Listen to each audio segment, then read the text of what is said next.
अब आप लोग सोच रहे होंगे कि इतनी सवेरे ये मैडम अक्सर गाड़ी में बैठ के जा कहाँ रही है।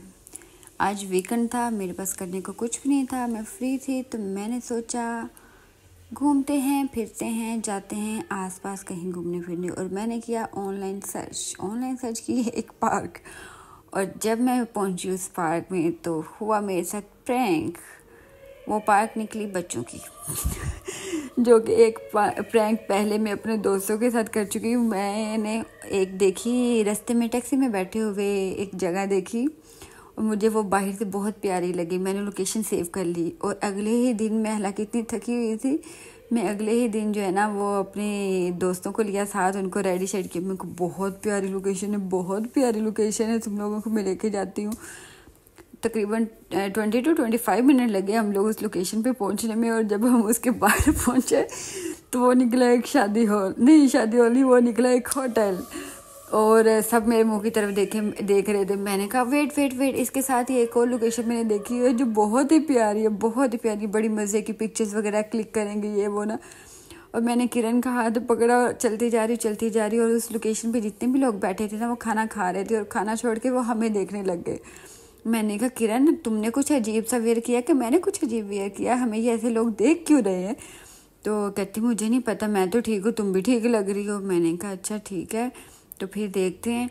जब चलते गए हम आगे, सामने जाकर देखा तो लिखा हुआ था शादी हो तो हम वहाँ से ऐसे भागे जैसे चोर चोरी करके भागता। हम कहा पागल, ये काम पे हम घुस गए।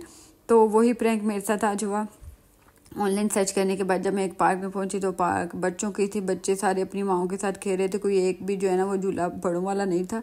लेकिन मैंने कहा जट डोंट केयर जो भी हो, मैं तो झूले लूँगी, चाहे इतनी गर्मी में अब आ गई हूँ तो ऐसे में वापस तो थोड़ी जा सकती हूँ। टैक्सी के जो है ना उबर के पैसे भी, उबर कह रही हूँ, दीदी के पैसे भी भरे हुए, तो अब तो झूले तो लेने ही पड़ेंगे।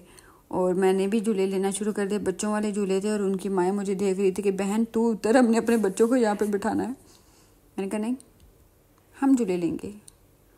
और फिर मैंने देखा वहाँ पे जो है ना वो बहुत सारे लोग मिट्टी के साथ खेल रहे थे, अपने अपने बच्चों को मिट्टी के साथ खेलने। मैं भी एक बच्चे के साथ बैठ गई। मैंने कहा भाई मुझे भी खेलने दो। बचपन में तो मेरी अम्मा ने मुझे मिट्टी के साथ खेलने दिया। मेरी माँ जो है ना, हमारी पाकिस्तानी माएँ कहती थी, दूसरों का तो पता नहीं, मेरी माँ तो ये कहती थी तुम्हारी मैंने टांगे तोड़ देनी और हाथ तोड़ के रख देने, आज के बाद तुम मिट्टी में मैं तुम्हें देखूँ उसी मैंने तुम्हारी टांगे तोड़ के रख देनी। वही हाल मेरी सिस्टर्स का है। वो अपने बच्चों को कहती तुम्हारे हाथ तोड़ दूंगी, मैं टांगे तोड़ दूंगी। और तोड़ने तो दूर के बाद चपेड़े पड़ते भी हैं, तो मिट्टी में क्यों खेल रहे थे। और यहाँ पे स्पेशली वीकेंड्स पे अपने अपने बच्चों को लेके आते और साथ में सारा डिगिंग शिगिंग का सामान लेके आते, ले भी बच्चों मिट्टी के साथ खेलो। और हमें खेलने दिए। मैंने भी अपना शौक पूरा कर लिया बचपन में, तो अम्मा ने पूरा करने नहीं दिया था। और यहाँ पे मैं पागलों की तरह हर झूला लेते हुए, हर झूला, मैंने कहा नहीं, टैक्सी के पैसे भरे हुए और वो पैसे हम पूरे करके ही जाएंगे। जो बच्चों के झूले थे सब झूले लिए।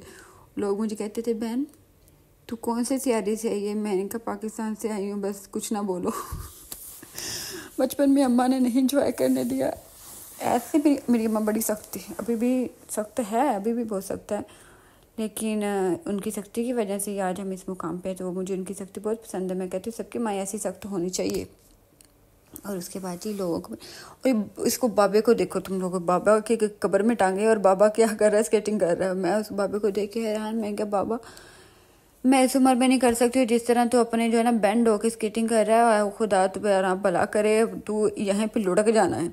जो तुम्हारी ये देखो ज़रा इसको, ये और वाह लगा रहा। मैं भी उसको बैठी देखती रही। मैंने कहा भाई कितनी हिम्मत है, देख लेती हूँ तुम्हारी उम्र के बंदे तो हमारे मुल्क में कब्रस्तान में बैठे हुए हैं और तुम इधर बैठे हो। मैंने कहा खैर जाते हैं घर वापस और वीडियो को ख़त्म करते हैं। अंकल तू तो ऐसे ही लगा रहेगा, बट मेरे और भी करने को काम है, मुझे भूख लगी हुई है और मुझे खाना खाना है। और खाना खाए हुए नहीं खाती हूँ तो मुझे गुस्सा आ जाता तो फिर लड़ाई करती हूँ तो सबका दिन ख़राब होता है। तो इसलिए मैंने कहा किसी का दिन ख़राब ना हो, अक्सर चुप करके जाके खाना खाओ। और खाना खाने के बाद बाहर मैंने देखा बारिश शुरू होगी। मैंने कहा okay let's go for a walk. मुझे वॉक बहुत पसंद है और बारिश हल्की हल्की पसंद है, तेज़ बारिश से तो मुझे नफ़रत है। तो मुझे हल्की हल्की बारिश बहुत पसंद है, इसलिए मैंने कहा okay have a walk. View बहुत अच्छा लग रहा था, बारिश बहुत अच्छी लग रही थी।